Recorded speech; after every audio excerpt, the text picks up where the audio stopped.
Bueno, muy buenas tardes para todos.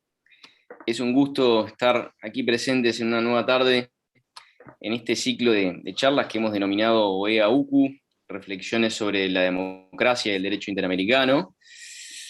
Para recapitular lo que nos ha traído esta semana y lo que nos queda para concluir en el día de mañana. Al comienzo del día lunes tuvimos la presentación de la OEA y como representante del Uruguay el embajador Washington Abdala, que dio la apertura del ciclo, junto con Jean-Michel Arrigui, que nos habló del marco normativo del sistema interamericano. Al siguiente día, el día martes, tuvimos al aquí presente economista Luis Porto, que nos habló de la visión estratégica de la OEA y la interdependencia de los pilares de la democracia, derechos humanos, desarrollo y seguridad. Tuvimos la suerte de tenerlo aquí presente físicamente en la Universidad Católica del Uruguay. El día miércoles tuvimos a Francisco Guerrero, el secretario del Fortalecimiento de la Democracia, que nos habló sobre la democracia en el hemisferio. Y hoy en día vamos en la cuarta jornada. Voy a dejar a Claudia Barrientos para que nos haga la presentación de la expositora del día de hoy. Y ya para finalizar, el día de mañana tendremos a Mari Carmen Plata, secretaria de Acceso a Derechos y Equidad, que nos va a conversar sobre el acceso a derechos con equidad. Claudia, si te parece, te cedo a ti la palabra para que hagas la presentación correspondiente. Perfecto, voy a hacer la presentación en español. La señora Kim Osborne lleva casi 2 décadas dedicada al desarrollo socioeconómico de América Latina y el Caribe. Como pionera del programa de pequeñas empresas turísticas de la OEA, reconocido en el ámbito internacional como una práctica óptima, la señora Osborne se ha consagrado a ayudar a las pequeñas y medianas empresas de este sector a alcanzar la competitividad y rentabilidad, combinando normas reconocidas internacionalmente con productos de alto valor, campañas de comercialización dirigidas y creación de imagen comercial.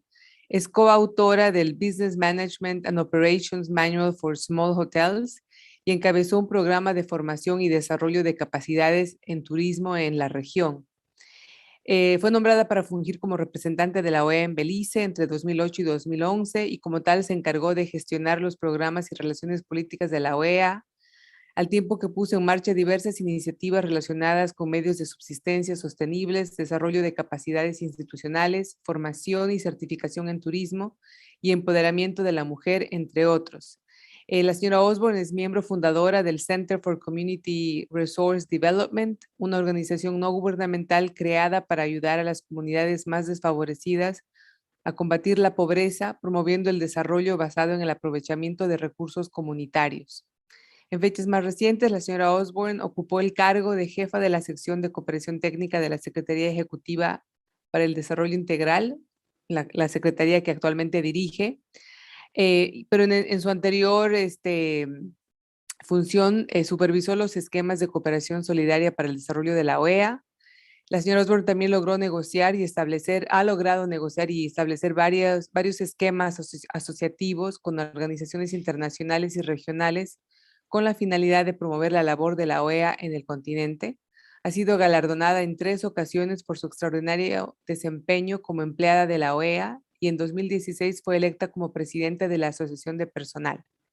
Antes de la OEA, la señora Osborne trabajó para la National Development Corporation de Dominica y diversas empresas del sector privado, tanto en Dominica como en las Antillas neerlandesas. Cuenta con una maestría en Administración Pública y una licenciatura en Gestión de Hotelería, Viajes y Turismo. So, this is Kim. Please go ahead with your presentation and thank you for being here. Thank you so very much, Claudia. Good afternoon. It's a pleasure to be here. Good afternoon, Luis. Good afternoon, Federico. Es un placer estar aquí con ustedes esta tarde, and I am going to present in English. I believe our students are excellent English speakers, or so Luis has told me.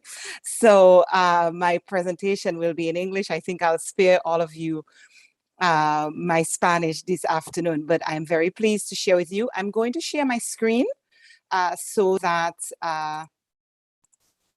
we can begin. Okay, So, as was mentioned by so eloquently by Representative Barrientos, thank you so much, Claudia, for the introduction. I am the Executive Secretary for Integral Development. As you know, the OAS has 4 pillars: democracy, human rights, security, and development. I have the great honor under Secretary General Almagro's leadership to be spearheading the pillar on development. So I will outline the presentation that I will do today will focus on a few areas.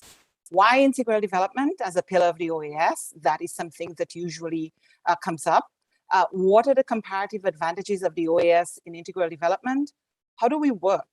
And how did we adjust, or how have we adjusted our work to meet the COVID-19 crisis? And I believe that this will cover the essence of the work of the presentation today.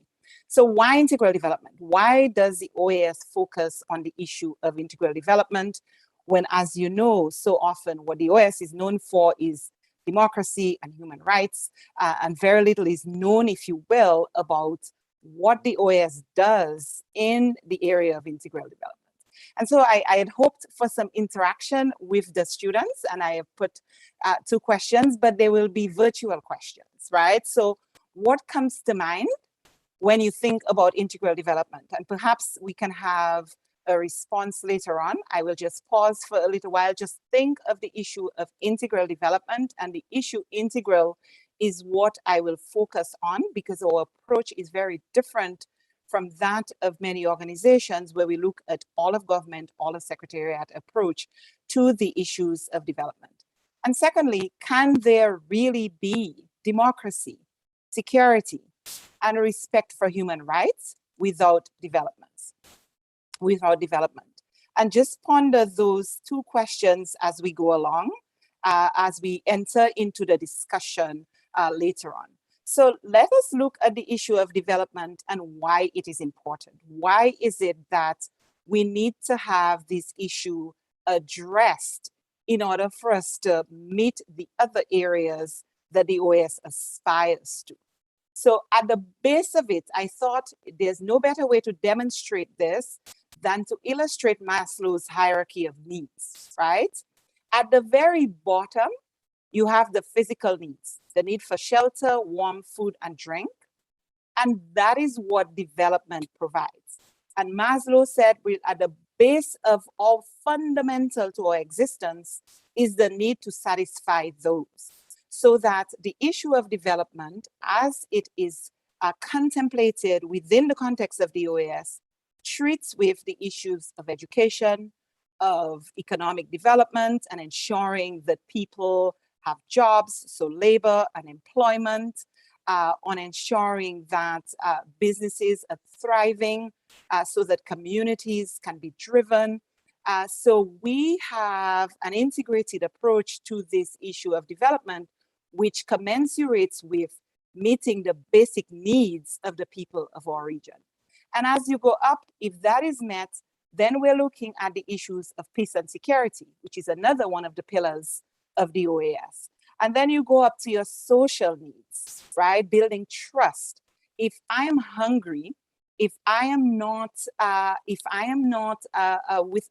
not have a roof over my head, if I do not see that my kids can go to school and be educated, then the chances are, and fundamentally, if I'm not educated, then fundamentally, I'm not going to aspire to the higher level needs because I'm so busy trying to take care of my basic needs, right?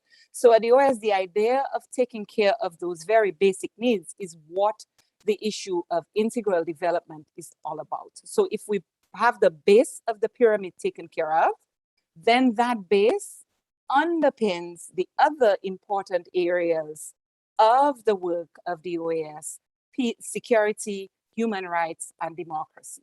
If I am educated, if I have an educated workforce, if I have people who are employed and are satisfied with their basic needs, then they can aspire and recognize when their rights are being violated.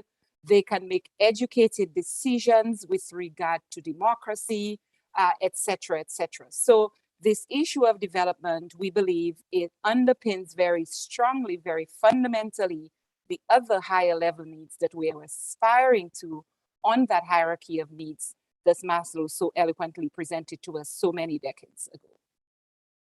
So in terms of development, we have our mandate steeped in the OAS Charter.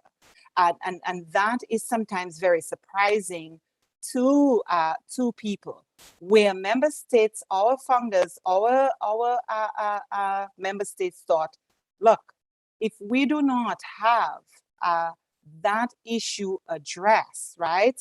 So the integral development of their peoples as conditions that are essential for peace and security. And that integral development encompasses the economic, social, education, cultural, scientific, and technological fields. All of this, again, what we try to do is not to have a siloed approach, but to have an integrated approach to addressing those issues so that they're mutually reinforcing each other as articulated in the OAS Charter. And that member states will give primary importance within their development plans for the encouragement of education, science, technology, and culture. And you don't usually see within one organization all of those issues being addressed. You have usually siloed, very specialized organizations that are treating with each of these issues. Whereas at the OAS, we're looking at this holistically. We're looking at this integration, if you will, of those issues as foundational, as I said before, for democracy, social justice, and progress. The charter goes on, as you will see, the peoples of the development of the Americas, have a right to development in the framework of solidarity, equity, peace, and freedom. So development within the context of the OAS is a right? So that we have to ensure that that fundamental right that we've been mandated to deliver is being delivered within the context of the organization for all the reasons that I have stated before. And that development be developed with equity. And that is something that we emphasize very strongly within the context of the idea of equity and of equality, right? So that everyone, regardless, as we've emphasized, and our Secretary General came in with this, the slogan of the OAS being more rights for more people, expanding access to rights, not just the other human rights that we so always eloquently speak of, but that right to development as being essential as well. So I would like to say that our founders were very visionary, that if you look at Article 32 or Chapter 7, of the OAS Charter, we were way ahead of the Sustainable Development Goals. And I'm just illustrating a little bit here as to this alignment with the OAS Charter written so many years ago and the 2015 Sustainable Development Goals, and where there is some fundamental alignments, right? The elimination of extreme poverty. This has become goal number 1. We were ahead in that regard because we recognize that as being so important. And in 2015, everybody else recognized this right of ending poverty. So I put this here, Article 34, fair wages, employment opportunities, acceptable working conditions. So these are aspired to, but we had our framers and our founders had already thought through so many of those things as critical to the growth of the region, to the competitiveness of the region, to the security and peace of the region. So what are the comparative advantages that we have at the OAS in terms of integral development? There are many. I won't go through all of them, but I will try to highlight a few. So how do we work?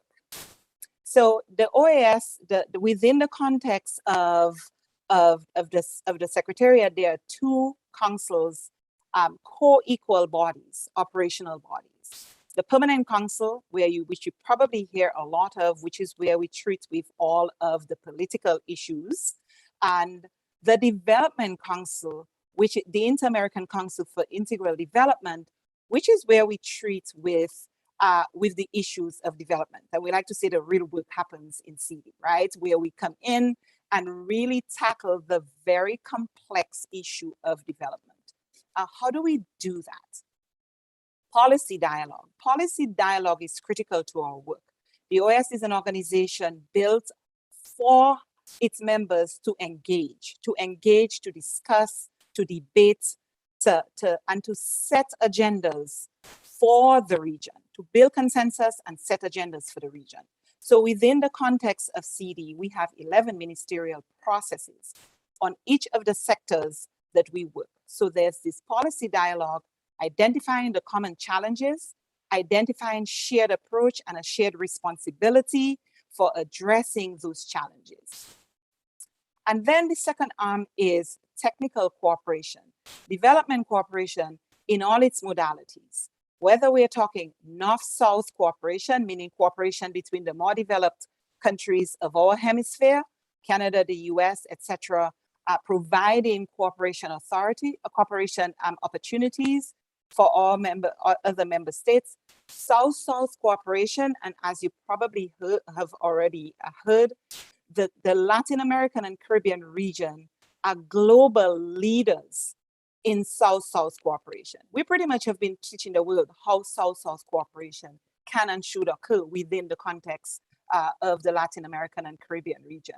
Or triangular cooperation, which is a lot of what the OAS engages in, or SETI does, the Secretariat for Integral Development does work on the issue of triangular cooperation, where we have a donor, we have the OAS in the center, and then we go on to countries, so that all three are part of the cooperation process. So all of the various modalities of cooperation, North-South, South-South, and triangular is what we engage in within the context of SETI to translate that the mandates that we receive from the policy dialogue into action. And I will demonstrate a little bit more.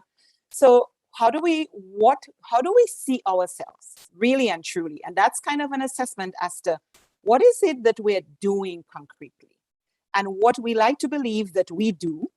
If we were to simply put it in a statement, is to drive institutional, human, and technical capacity in the Americas through multi-sectoral partnerships and cooperation for sustainable development.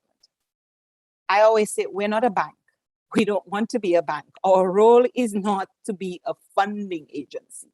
Our role is to be a cooperation entity where we are building relationships between and among member states to address their needs, between member states and other partners. We are like the facilitator or the honest broker. I like to say honest broker simply because there's nothing in it for us.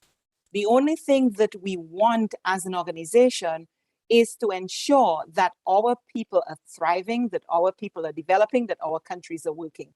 So however and whoever we need to bring to the table to effect those partnerships and to make that cooperation happen, to secure the development of the region, is what we are about. Our fundamental roles: building institutional capacity, building human capacity, building technical capacity. Institutional capacity, I emphasize very strongly, because without strong institutions, none of the rest can follow through, or none of the rest can really thrive. Building resilience, we have adopted that as cross-cutting goals. We have to build environmental resilience, economic and resilience to environmental, economic and social shocks, right? As we know, our region is very much exposed to those external shocks, whether we are looking at fluctuation in commodity prices, or we're looking at disasters or other more recent climate-related shocks. All of this affects our region so very strongly. So building resilience is key, and driving competitiveness. We have to be competitive. We're lagging behind so many other regions in the world in terms of our competitiveness, that this has to be part of our development thrust. How do we do that? As I said, policy dialogue, understanding the common challenges through the ministerial processes, cooperation, knowledge sharing, not reinventing the wheel. It's one member state helping the other in the true spirit of cooperación solidaria. This has been an OAS coined term from time immemorial, ensuring that we are lifting each other together by sharing knowledge, sharing experiences, and not going back, whether it be mistakes or successes, learning from each other through that sharing. And I will demonstrate a little later how we do that. Partnerships, driving partnerships. We are more engaged now more than ever with the private sector and other partners, the development banks, etc., to fuel our work, because we inherently do not have those funding capabilities, but we know how to establish partnerships in order to do so. And the areas that we work, inclusive and competitive economies. So we have a Department of Economic Development that focuses on tourism, culture, small and medium-sized enterprises, science and technology and innovation, competitiveness, foreign trade information. This forms the area of economic development. Sustainable development, where we treat with the issues of energy and climate change. We are the Technical Secretariat for the Energy and Climate Partnership of the Americas, which was established in the summit of 2009 in Trinidad and Tobago by President Obama. We continue to do a lot of work focusing now on energy transition, if you will, to renewable energy and other alternative sources. Education, and then we treat with the issues of disaster risk and management. We treat with the issues of water, integrated water resources management, working in the transboundary water basins of the hemisphere, so the Plata, the Bravo, the Trifenio. We have had a presence in those just transboundary regions for over 50 years. So that is a solid comparative advantage of the OAS in that space. And where we also look at the issue of governance, right? Environmental governance and environmental law. Education and human development, you probably already know that the OAS has the largest scholarships program in this hemisphere. We average about 4,000 to 6,000 scholarships a year for studies in undergraduate and graduate level studies, professional development, and technical skills building. So we do that we've been doing that for over 60 years, I believe close to 70 years now that the OAS has been offering scholarships to our member states for our citizens for higher learning. We have the issue of education, where we treat with 3 issues: strengthening the teaching profession, building inclusive and quality education, and early childhood care. These are the 3 fundamental issues to address the gaps that we see in education. And then we have the Education Portal of the Americas, where we drive a lot of our online learning, moving into this digital space and making opportunities available to as many people as possible. And we have a focus on decent, dignified, and productive employment for all. Why? We have perhaps, again, one of the oldest ministerials is our Ministerial on Labor, the Inter-American Conference of Ministers of Labor, where we have been at the forefront in this region, working in this tripartite manner with the ILO, the OAS, COSATE and CEATAL, the employers and the workers, to ensure that we are meeting the employment and labor needs of the region. So just a little bit on how do we work. I have gone through and indicated the policy dialogue and the ministerial meetings. We have, as I said, ministerials on labor, education, sustainable development, cooperation, culture, tourism, ports, the Inter-American Committee on Ports. So we have those higher level dialogues where we identify regional trends and priorities, allow for the exchange of experiences, look at opportunities for cooperation. So member states coming together to determine how we are going to cooperate to effect change in the region. And then we set the agenda for the OAS. Our ministerials are negotiated processes. So everybody comes to the table with their own needs, their own priorities, their own mandates, their own development imperatives. And we try to build consensus around those common challenges by having a whole ministerial process, which I will share with you in the next slide. The outcomes are usually political declarations, but declarations are statements. declarations need to be accompanied with plans of action. So it's one thing to have a declaration and to agree and to commit to doing things, but each ministerial is underpinned with a plan of action that establishes the concrete steps to fulfill the priorities identified in the declaration. And that is important because so often we hear of these big declarations that are coming through, but we don't see the real manifestation or the practical application of those declarations. So I'm just going to go through, and we've just gotten this new approved ministerial model at the recently held General Assembly last week. We begin the process, it's a full circle, with technical discussions on the challenges, gaps that exist within the region. That includes consultation with the partners. So we bring to the table other development partners, the development banks, in some cases the private sector, to have a discussion so that we're clear on what the gaps are in the region at any given time during our ministerial processes, so that we're moving towards building consensus on concrete areas of need in the region. Then we have a steering committee that defines the theme for sectoral priorities for action, because again, we can't take everything that comes through, so we have to prioritize. We develop a white paper as the secretariat. That white paper informs all member states on what has been agreed as the challenges, providing a situation analysis, a SWOT, if you will, on the situation as it is, the needs, the opportunities, the threats, etc., that member states are informed as to what it is that we're going to focus on. Then within the Council for Integral Development, which meets on a monthly basis, but within specific committees on policy, the Committee on Policy will then look at all the proposals and the projects coming from member states and other partners for joint actions. We present those to cooperation authorities because, again, we have to link the issue of cooperation with the ministerial mandates. That's how we effect our work. Cooperation is inextricably linked to the issue of the policy dialogue that we're having. So it's important to bring cooperation authorities to the table. Then we share those with partners. Again, we have to work in partnership with other entities. We do not believe in going at it alone. We share those with our partners so that they too can come in and be part of the development process. Present the agenda.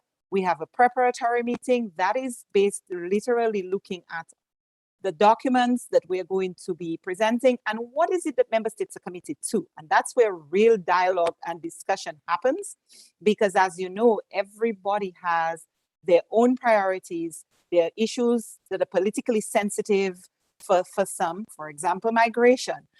This is a sticking point for so many of our member states, so that language is discussed, developed, and consensus is built around those issues so that we're not offending anybody, essentially. That we are agreeing collectively as a region, as a hemisphere, on what the priorities are, how we want to approach them, and how do we frankly want to propose them to the world, right? How are we identifying within the region those issues and those priorities, that the challenges, the issues, and the priorities that we are establishing? We have the ministerial meeting, usually hosted in one country. Out of the ministerial meetings, we get the mandates, we agree. Member states come to the table with concrete offers of cooperation and how we are going to move forward. Then we have, as a secretariat, we develop a work plan with member states chairing various working groups so that there is leadership and ownership of the mandates on the part of member states and not just the secretariat. Then the secretariat implements. We take a results-based approach. What do I mean by that? For me, it is so important for us as a secretariat to focus on results. We can talk is cheap. We can discuss, we can dialogue, we can propose, but we have to measure at the end. are we making a difference, right? What are the concrete results of the actions that we're taking in our member states to effect change? I like to say our goal should always be, how are we affecting the average person on the street? Are they being impacted by our work, and how? And that is, to me, the ultimate measure of the impact of our work. If we can say we've changed a few lives in each of our countries by virtue of the training we may have offered to a small business, to a small entrepreneur to access markets through e-commerce and our programs there, or the scholarship that we've given to a member of a family that has not gone to college, but can go back and really work and support that community, or a community where they did not have electricity, as we did, for example, in Honduras a few years ago, where we put in an ethanol plant through one of our projects. So how are we changing people's lives is what this results-based approach is geared towards. We have to measure. So by the end of December, by mid-December, we will have our assessment meeting and our report, because we have to report back to each of the ministerial processes and to CD as to how it is that we're moving the needle in the region. So that issue of results-based management, monitoring, evaluation, and reporting results is critical. And so the cycle starts over again every 3 years, the cycle that I have presented on the work of the Secretariat is ongoing. So I'm just going to give you an example. We just had in September 2021 the meeting of the Inter-American Conference of the Ministers of Labor. I believe we had all member states represented, with 29 or 31 ministers, I believe, were at the table. With those ministers, we had the declaration and the plan of action of Buenos Aires. Buenos Aires, even if we did it virtually, Argentina was the chair, was the host of the ministerial. And this is what the ministerial was intended to address. And there are lots of issues that we have addressed. I've highlighted a few for you in terms of universal social protection. Member states have determined this is an area that we need to work on over the next 3 years. Addressing the different digital platforms, telework, working from home, ensuring that we have policies in place to look at those new issues, these emerging issues that have gained critical importance to us, particularly in the context of this pandemic. Better coordination between education and labor, that is important. We need the right skills, and we need to make sure education systems are in fact feeding into the right people into the labor force. And once that happens, right, and we agree on it, the Inter-American Network for Labor Administration, the REAL, is where we have the cooperation taking place between and among member states. It is funded by member states, and they're able to exchange experiences and good practices, again, as I said before, to lift the region up together. So partnerships for development, Cooperación Solidaria. In 1997, at the OEA's General Assembly, member states determined that they needed to have a specialized agency for cooperation, where we could really focus our efforts on this issue of Cooperación Solidaria, and that gave birth to the Inter-American Agency for Cooperation and Development, which sits within the Secretariat for Integral Development. But again, that is bringing all the cooperation authorities together, overseeing the issue of cooperation within the context of the OAS, the Development Cooperation Fund, and others. So for cooperation, guiding principles, having a streamlined approach. For decision making, we have a 9-member board, because it's very difficult for decisions to be made by all 34, right? So we have a 9-member board of the Inter-American Agency for Cooperation and Development. We believe in reciprocity, so that there is the exchange between and among member states. We go by the mantra, no member state is too big or too small to give or receive cooperation. Everybody has something that they've shared. Everybody has a lesson that they've learned, good or bad, So that issue of reciprocity is fundamental to that work. Equitable exchange of experiences to scale, to ensure that we're scaling those experiences, right? That we're not imbalanced, that we're not importing something that doesn't fit within the local context, that we are responsive to emerging needs. We have to be. Things change so quickly in the region that we have to be nimble, we have to be agile, and we have to respond to the needs of member states as they arrive. To be innovative, participatory, and results-oriented. Cooperation and partnerships, again, our recognized partners, the permanent observers. The OAS has 70 permanent observer members, from France to the UK to Japan and China and others who are part of the OAS observer membership. The private sector, and we have partnerships with Amazon, with Facebook, with IBM, with different partners who help us to effect our work. With civil society organizations, with the academic community, we have a huge partnership. Much of our work is being undertaken with the academic community, and I invite Universidad Católica, if you're not already a partner with us, we'd love to have an agreement signed with you to effect our work in the various sectors of SETI, with cooperation agencies and with other international organizations and development banks, such as the CAF, the Caribbean Development Bank, CABE, the IDB. We have programs and projects with all of those entities in the implementation of our work. So cooperation in action, we have within the context of SETI the Development Cooperation Fund. That is a voluntary fund where member states can present projects to be funded directly in the country on a national need or a regional need. It's a pay-to-play. You put in money, you can benefit from the fund. You do not put in, then you can't benefit or access the fund. We have Corporanet, which is our platform for cooperation. It's meant to be dynamic. It's meant to have offers of cooperation matched with opportunities. Who's offering, who's, and how do you connect?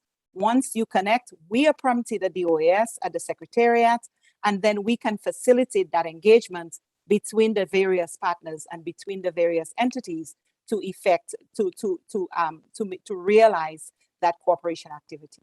We have several networks. As I said, we have 11 ministerial processes, and much of our work is done through the networks, and funded, the implementation is done through the networks. So the Inter-American Labor Network on Labor Administration, the Inter-American Competitiveness Network, the Inter-American Teacher Education Network, where we do training specifically for teachers. Just last year, we reached 117,000 teachers within the context of the Inter-American Teacher Education Network. That is geared towards ensuring that teachers have the capacity to teach STEM education.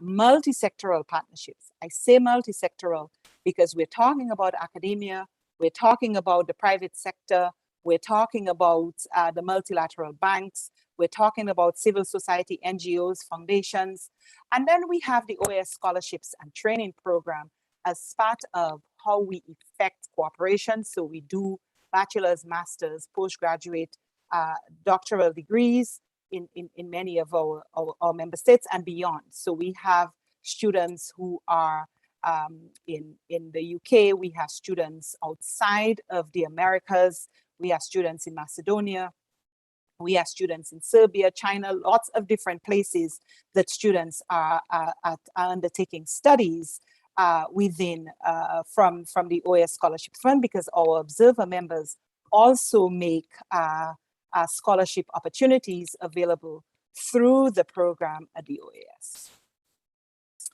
How have we adjusted our work for COVID? I will go very quickly through this. As you know, COVID has forced us to address 3 emergencies at the same time. It's very much a health crisis, but we know the results. And I'm sure you've seen the numbers in terms of the economic decline in Latin America and the Caribbean, or in the hemisphere, I should say. I should not leave out there the bigger countries. They're very much a part of the challenges that COVID has posed for the region as well. And so it requires exceptional measures and a change in our focus in terms of public policies. We've quickly had to pivot into a different mode, if you will, in terms of effecting policies and programs to address the pandemic. It has offered unequivocal evidence, I like to say, that we are interconnected. For a long time, we talked about being this global community. The reality is we are dependent on each other. And you've seen what has happened in terms of global supply chains, right? And the demands, therefore, have increased for international cooperation and for multi-sectoral partnerships and for solidarity. So given that, what we did within the context of the Secretariat for Integral Development is we adopted a three-pronged approach last year once the pandemic hit and we went into remote work. We adjusted our portfolio of projects, of existing projects, so sitting with donors and reorienting projects to ensure that we could look at the needs as they arose within the context of COVID. So it meant changing our programs and projects in education. So for example, the Inter-American Teacher Education Network, we pivoted towards how do you teach STEM education during a pandemic, right? Because we could no longer go in and show teachers how to teach STEM in their classrooms. So we had to give them very practical hands-on tools in order for them to address it. Explore new projects that would quickly come on board. So it meant I was on the phone and with partners trying to figure out who can we bring to the table to help us address the emerging needs, and then outreach to other for new projects, and then continuing our outreach to other partners to bring them in on our efforts.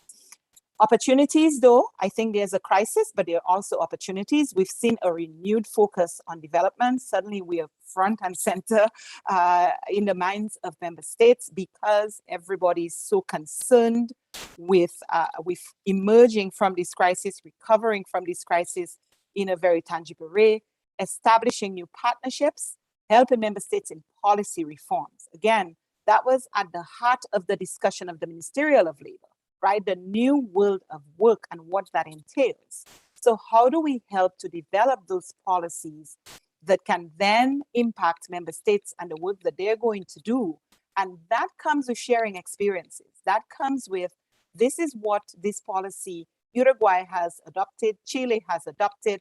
Can we share that so that another country can quickly develop their own policy to address the same problem? Documenting good practices. So we came up with a whole range portfolios of experiences, emerging technologies, for example, that were coming in throughout COVID. We're still doing that because that is important for member states to quickly learn and quickly adjust and adapt. And economic competitiveness, we think, is a strength. There are lots of other opportunities using online education platforms. Member states have had to migrate to online learning. Energy. We saw the need for energy and energy transition as a means for addressing sustainable growth and climate action at the same time. And we know what happened during the pandemic when everybody was staying home, right? And how the effect it had on the climate. But we focused a lot during that time, and we will continue to do that because there are cheaper ways of generating energy, particularly in the Caribbean, where the cost of energy is ridiculously high. How do we work in those spaces? Small businesses and leveraging private sector tools. We have a strong focus now on e-commerce. The pandemic presented small businesses with opportunities to sell their goods and services online. So we've been doing a lot of training, partnered with WhatsApp Business, Facebook's WhatsApp Business program, to quickly bring our micro enterprises into the e-commerce space, partnering with others so that we could quickly help our SMEs to digitize and to move into that e-commerce space. These are ongoing work and ongoing opportunities that we have. So I will conclude by saying this. We believe within the context of the OAS, development requires an integrated, all of government approach.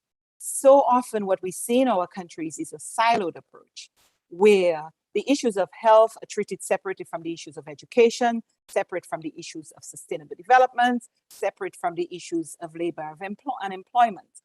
What we want, or what we aspire to do, is to have an integrated and all of government approach which, as I said in the beginning, is very different from how development is treated within other agencies where they have siloed approach or specialized agencies. All of it comes together within the context of the Secretariat for Integral Development, so that we're looking at this integrally, that we're looking at this in an interconnected, interdependent way, rather than in silos. Engaging at the highest sectoral level, again, member states should drive their own economic development, their own socioeconomic development. We should not be in Washington developing programs and projects and mandates for any member state.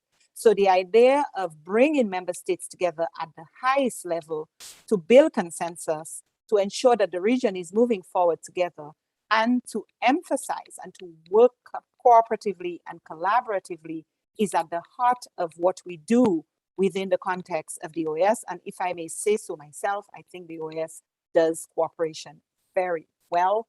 I think that we are very effective in what we do, not having lots of resources, but still being able to have very high impact through our cooperation. Multi-sectoral partnerships that are responsive to the needs. Partnerships for us have to be mutually beneficial. We're not going and approaching this simply from an altruistic perspective or simply from a corporate social responsibility perspective. The partners that we are seeking have to demonstrate that they have a vested interest in seeing the region grow, in seeing the region develop. So we're not creating this access for partners to simply get into our member states, but to work with us, to work alongside us and our member states in the socio-economic development of the region. And with that, I have a very short video that I would like to share with you that demonstrates concretely how SETI is effecting its work, particularly over the last year, so you can see our work and all that I have said in action. So with your indulgence, I will share the video.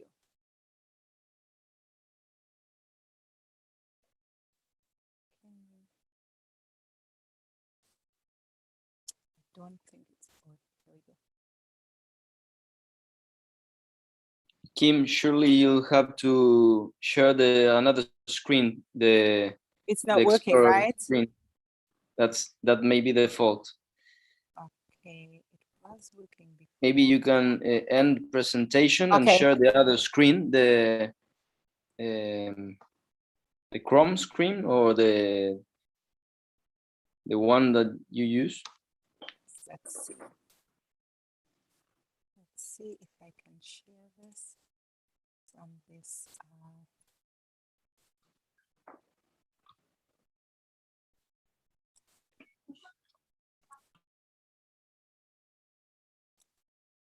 Okay, let's see.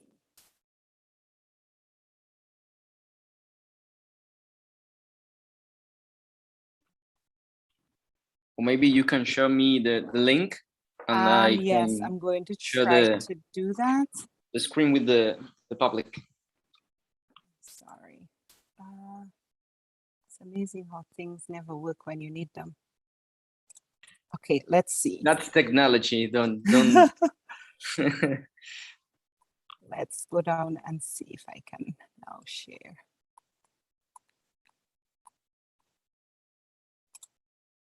So, share screen.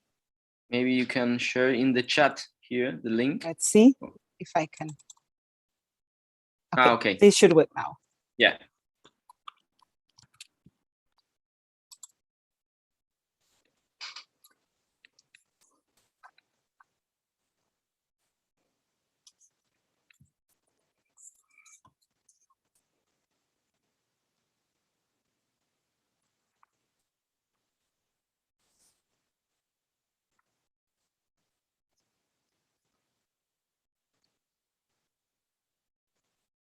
Kim, I think there's no sound. Is there supposed to be sound or not?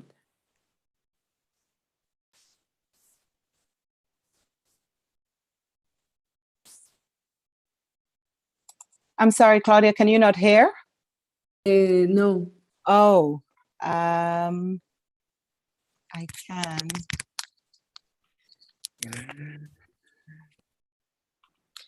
let me see, maybe in the microphone. Can you hear now?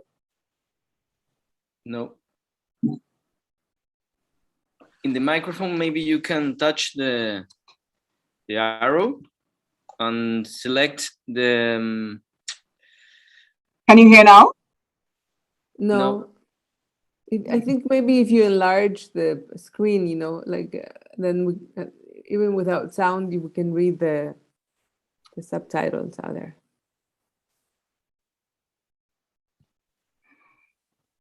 I'm not sure why I could hear it.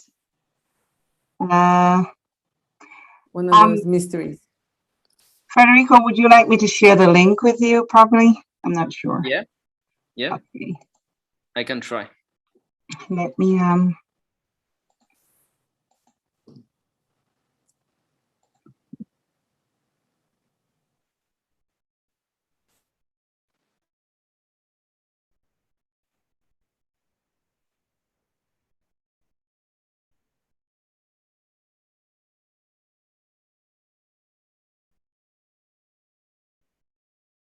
I'm going to share it in the chat.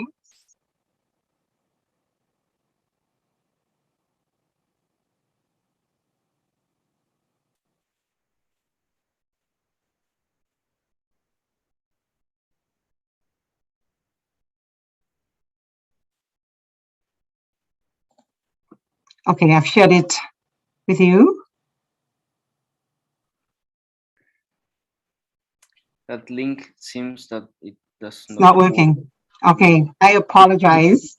There's a subtext if you would like to, if we proceed, there's a subtext that that exists with the link. Let's try again.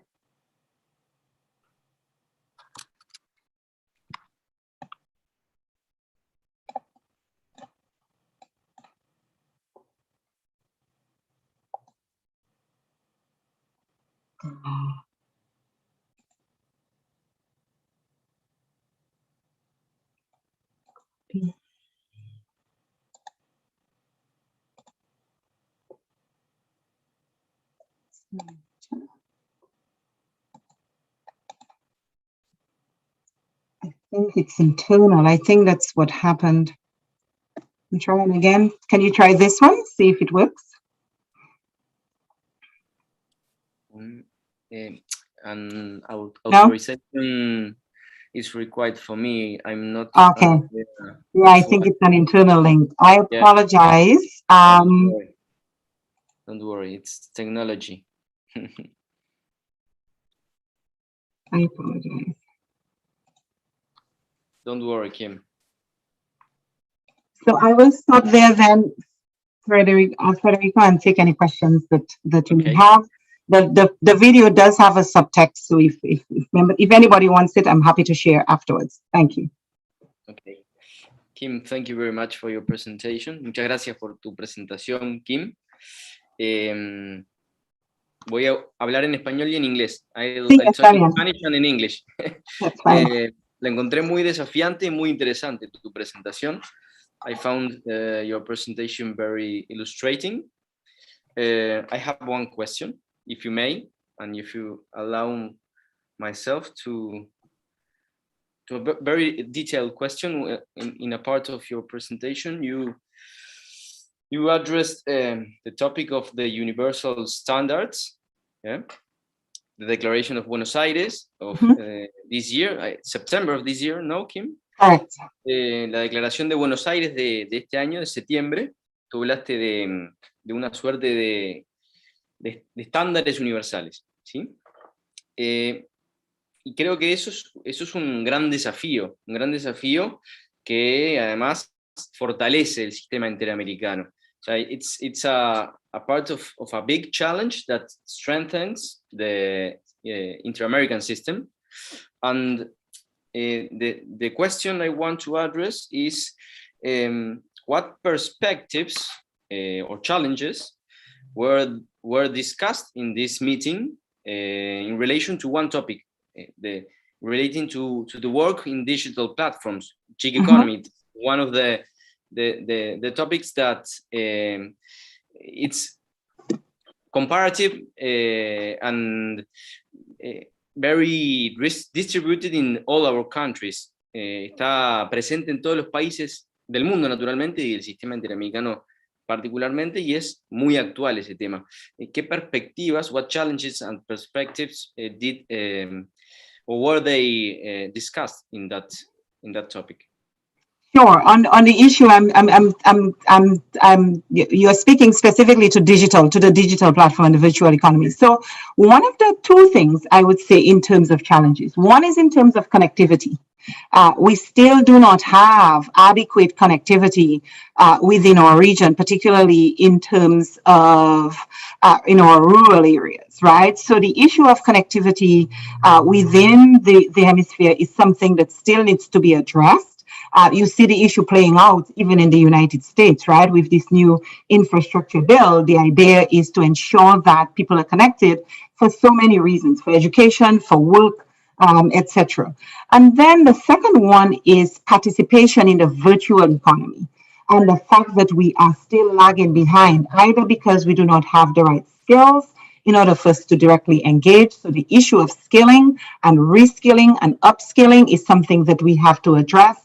And that is one of the reasons why member states took the decision to have the education ministers be part of the labor ministerial and vice versa, because we have to get to a point where we are connecting education to the economy of our countries, right? So that issue of connecting the two, the skills that we need and the skills gap that exists so that we can be competitive was one of the challenges. The other one is the policy space. We do not have the policies in place in many of our member states to adequately allow us to actively participate in the virtual economy and the digital economy. And we're missing opportunities in that space. So, for example, member states have not yet addressed. If I am employed, if I live in Uruguay, but I'm taking a job in the US or in Canada, how am I taxed? How do I contribute to the tax revenue of my country? Because I am, in fact, an employee, right?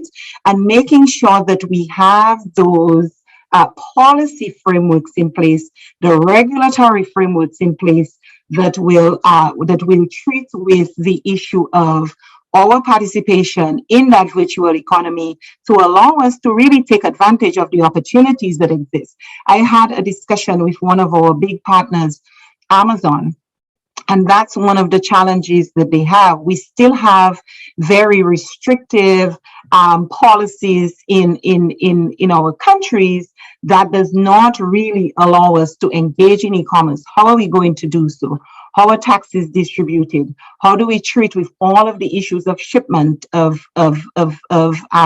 moving goods and services between and across borders? So cross-border trade.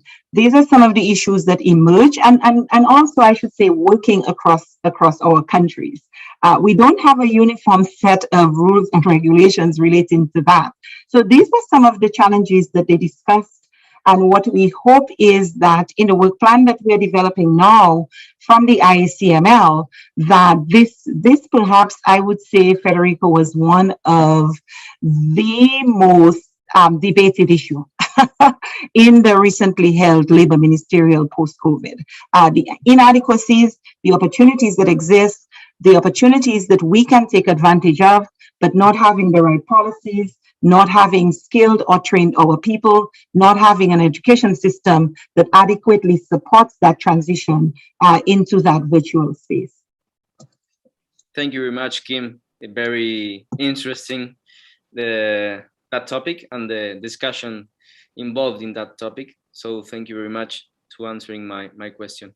Claudia, si quieres, puedes tener ahora la palabra, porque creo que no tenemos ninguna pregunta en el chat y tampoco he encontrado en YouTube. Así que Kim was very illustrating for all of us. Thank you very much. Kim, so thank you again very much for your presentation. Muchas gracias. Muy interesante con esto.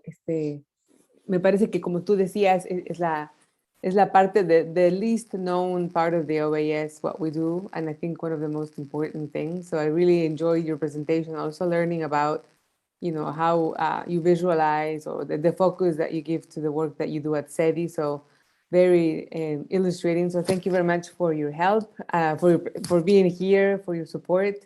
And I don't know, maybe Luis Porto wants to say something. I see him here. Just to thank Kim. She was excellent. She was brilliant. So that's why we don't have any question, I guess. Oh wait, I see there's a question here. Oh, I'm sorry. There's one question. There is? Yeah. It says, how can we reduce the vulnerabilities in critical context in terms of access to technologies?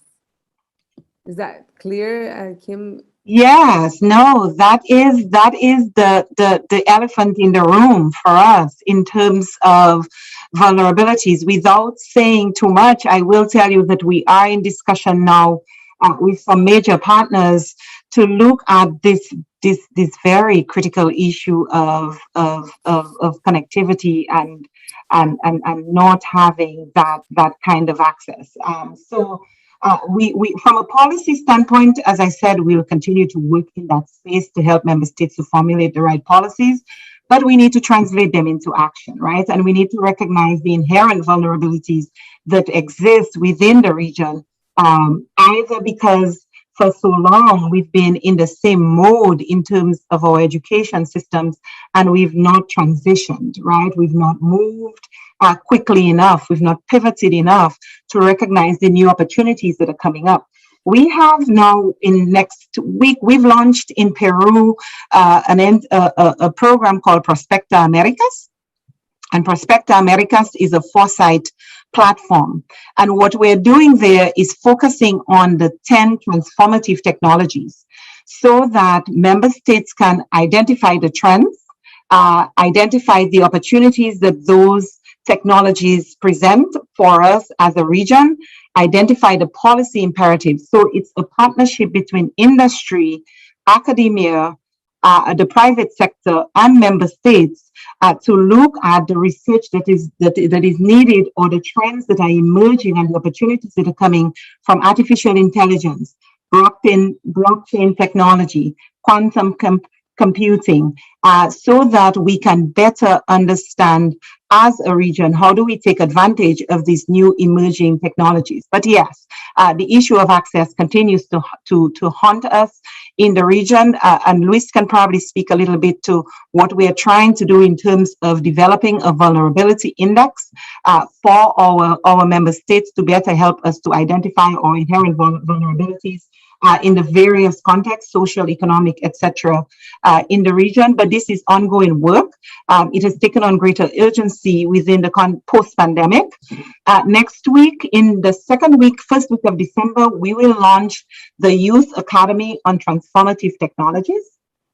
It's to address that issue specifically. The ministers of science and technology will gather on the 7th and 8th. We will launch the Youth Academy on Transformative Technologies. Again, that is a virtual space to do training, certification, not just training, but certification. I'll tell you now that we will be starting with augmented reality. We've partnered with Facebook. The Secretary General signed an agreement with Facebook last year. And under that agreement, we're now entering into a partnership on the metaverse, which you've heard Facebook talk about. And so our first training on augmented reality will begin in January until June. And we'll have the first cohort of young people being trained in augmented reality, being trained and certified in augmented reality. So we're moving towards looking at the skills for the future, looking at the future of work, and ensuring that we're building partnerships to move to another partnership that we will launch in the Science and Technology Ministerial is to look at the space economy. And so we're working now with the Space Foundation to look at the space economy and what are the opportunities that are presented within the space economy and how can member states actively participate in this massive economy that exists, either by being part of the supply chain or through research and R&D that can happen on the space economy within our universities, within our institutions of higher learning, and how do we partner with other regions around the world through those to ensure that we're training and certifying. Because the issue of credentials is important. It's not just a matter of training. Credentials that are internationally recognized is something, a major gap that we recognize is existing in the region. And so we need to move beyond just saying we did a training program, but really to provide our young people with the credentials that they need that is internationally recognized so that they can effectively operate in the digital economy and take advantage of the opportunities that the new transformative technologies present. Kim, and there's a follow-up question, and she's asking... I think Luis was going to speak on the vulnerability. Sorry. Yeah. Porque Kim me pidió que explicara un poco lo que estamos haciendo con el tema de vulnerabilidades. No hay una definición muy precisa de vulnerabilidades en la literatura sobre la vulnerabilidad de los países. Los indicadores multidimensionales que hemos encontrado son indicadores que dicen que esto es una vulnerabilidad, pero no tiene un fundamento estadístico ni una demostración estadística de que lo sea. Entonces tenemos dos tipos de enfoque. Hay un enfoque que habla de que son vulnerabilidades las que tienen, por ejemplo, los hogares, que hace que si pasa un shock externo, esas vulnerabilidades explican de por qué esos hogares caen por debajo de la línea de pobreza. Hay otro enfoque de vulnerabilidades que es que ante un shock externo, las vulnerabilidades son aquellas que reducen la probabilidad de que un país o un hogar o una empresa vuelva a los niveles anteriores en una determinada variable de desempeño. Nosotros estamos trabajando con esta segunda definición. Ya hemos hecho un análisis de la vulnerabilidad de las exportaciones durante la pandemia. Identificamos qué son vulnerabilidades y qué no dentro de la literatura sobre la base de un análisis de las exportaciones. Y ahora estamos trabajando por lo menos en dos indicadores, en el Producto Bruto y en vulnerabilidades vinculadas al turismo en el Caribe. Pero vamos a tratar de también incorporar otros elementos como pobreza, ingresos, etc.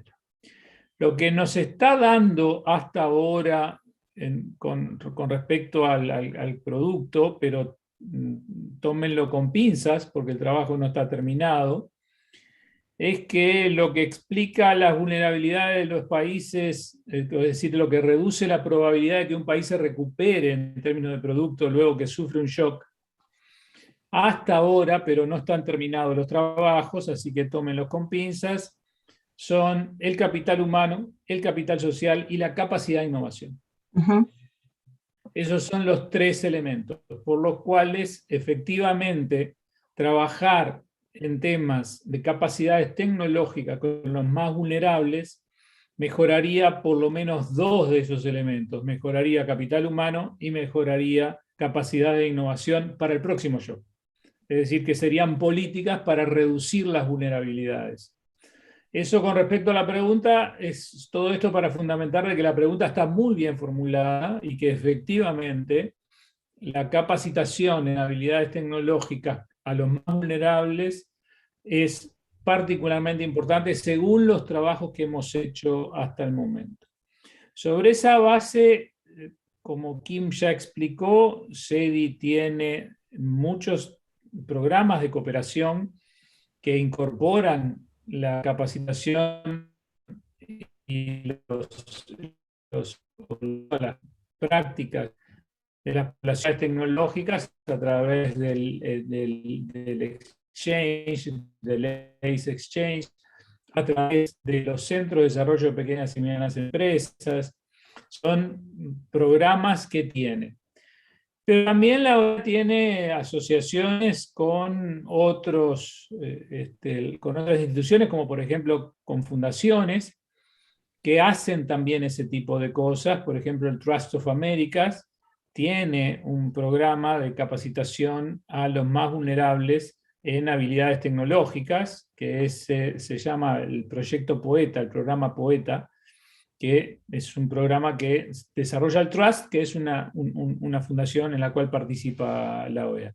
Ese tipo de herramientas, la fundación las ha desarrollado casi que en forma piloto, las está expandiendo, y quizás nosotros en la organización tengamos que mirar con más detalle los resultados que están teniendo para tratar de incorporarlo dentro de la Secretaría de Desarrollo como un programa para ampliar a todos los países miembros, tomando en cuenta que desde el punto de vista estadístico nos está diciendo que esos elementos de vulnerabilidades importan, y desde el punto de vista práctico ya tenemos algunos pilotos que están dando resultados. Es algo que podríamos conversar, Kim, después en algún momento de incorporar en la discusión con los países, a ver si podemos amplificar lo que se está haciendo.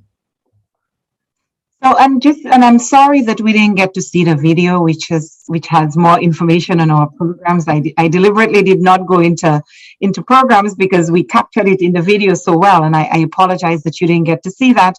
Another program that we have within the context of SETI is the Hub on the Commercialization and Transfer of Technology. And that hub allows us to work directly with aspiring entrepreneurs and in a university setting or a tech setting. The idea is to take your idea to market, so that if you are a budding entrepreneur, regardless of where you're from, we work with a combination of industry partners. We work with academia, top academic institutions, and some of our observer member states like Israel and Germany. We have the CAF as a partner working on the patenting aspect of it. And the idea is we can, over a period of 2 weeks, you bring the young people, the entrepreneurs together. I shouldn't say young because some of them are not so young, but you have an idea that you want to take to market. They will work with you and they will tell you, well, this idea has already been done. So if you look at one of our partners of HP, for example, they'll say, look, this has already been done. Probably you can switch and change it into something else. Or probably there's commonality among a group of people in the room, and we come up with one technology that can address a need. And the way we look at innovation is, what are the everyday challenges that we are facing, and how do we develop a solution to those challenges through technology? That hub has now, in the Caribbean setting, it has become just a hub in general for small businesses, for those who have ideas and they want to take it to market in general, not just technology. We've just signed an agreement with the University of California at Riverside, where we've established a mentorship community, so that when we finish with the 2 weeks, the mentoring has continued. So we have this group of mentors that are partners with us, who continue to work with the young people until they can take their idea to market and commercialize it. So these are just some of the ideas. And as Luis mentioned, we have the America's Competitiveness Exchange, where we take leaders from all countries, to particularly women. We have a special emphasis on women, to take them to innovation hubs around the world. So we've done some of our countries. We've had in Chile, Canada, Argentina, Mexico. We have lots of iterations in the US. It's a partnership with the US Department of Commerce, the US Department of State, and the OAS. And we've taken the program was hosted in Israel and Germany to understand their innovation ecosystem and to develop partnerships, particularly between academic institutions for R&D, because we're lacking in research and development. So we've been able to connect partners in Israel and Germany, we've partners with entities in Brazil that are doing research, whether it is on biotech and other areas, and that has proven to be very successful. So again, and I want to encourage, and I say this shamelessly, Luis, to encourage Universidad Católica to become a partner with us on so many of our programs. So Federico, we look forward to a discussion. I never miss an opportunity. So we'd love to have you on board, either participating in the hub, participating in Prospecta, perhaps coming on board on our youth academy, because as I said, everything we do is done through partnerships that we establish. Wow, great. That was Soraya started this amazing conversation. So thank you very much. I think just to be fair, she also asked a question about if there's a policy for adapting technologies that look to introduce new technologies, but I think that was answered by you, right? Yes, that's Prospecta, and I invite Soraya to join the Youth Academy or to look forward to the launch. We'll be working through the OAS office in Uruguay to disseminate the information on the launch of the Youth Academy, and we'll be blitzing through social media. So look at the social media, particularly that of the Secretary General, who's our biggest spokesperson. He'll be blasting that when it comes out, and we want to have, our goal is 10,000 young people in the region by 2024, so that we have an ambitious goal, but we think we can meet it. We have another program that's coming on with IBM and their certification there. So there are lots of partnerships that we're cultivating with the idea of offering a myriad of opportunities for our people in the region. And we really want to partner with those in the academic sector to help us to reach as many people as possible. Oh, wonderful. That's really great. Muchas gracias, Kim. Si me permite, sí, claro, Luis. Si me permite, Federico, voy a seguir en la línea que plantó Kim sobre la posibilidad de explorar posibilidades de mayor cooperación con la Universidad Católica. El Centro de Competitividad, el Instituto de Competitividad de la Universidad Católica, tenemos un acuerdo con ellos y forma parte de la red interamericana de competitividad. Participa año a año en la el Instituto de Competitividad de la Universidad Católica, por lo que se hace con ellos, Federico, que tendríamos que explorar, que ya tenemos un acuerdo, que conocen CEDI, conocen lo que hacemos en materia de competitividad. Podríamos explorar la posibilidad de trabajar con el instituto también en temas de tecnología y de capacitación en temas de tecnología. Sí, and Federico to consider hosting a center of excellence. So we have 10 centers of excellence that we're launching under Prospecta. We have one in Mexico has committed, Peru has committed, Colombia has committed. I don't remember the university there, but if you can take up, if Universidad Católica can take up one of the 10 transformative technologies, either AI, blockchain, I believe Mexico has taken. So there are others, quantum computing, and a lot of them are available. You could be one of the centers of excellence. Wow. I love the initiative. Me encanta la iniciativa, tanto de Luis como de Kim, both. I'll take notes and I'll fight for it. Fantastic. I will leave you to that. Luis knows better. Don't promise me things that you're not going to keep. So I'm going to keep asking Federico. Don't worry. Muchísimas gracias, Kim y Luis, ambos. Ha sido una tarde magistral. A mí me gustó muchísimo la participación. Aproveché mucho también la conversación y la presentación de Kim. Y creo que el público también. Seguramente, además va a quedar grabado esto en YouTube para todos quienes no pudieron seguirlo en vivo, van a tener la posibilidad de seguirlo en forma asincrónica después, más adelante.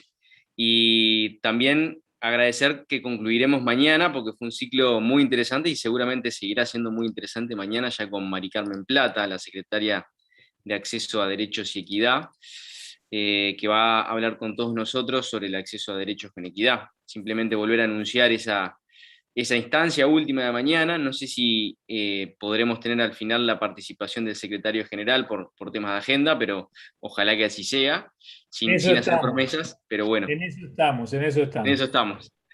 Les agradezco nuevamente y damos cierre, si les parece, a la actividad de hoy y nos reencontramos mañana. Thank you so much. Claudia, I can send you the video link so you can share with participants if you'd like. Oh, okay, great.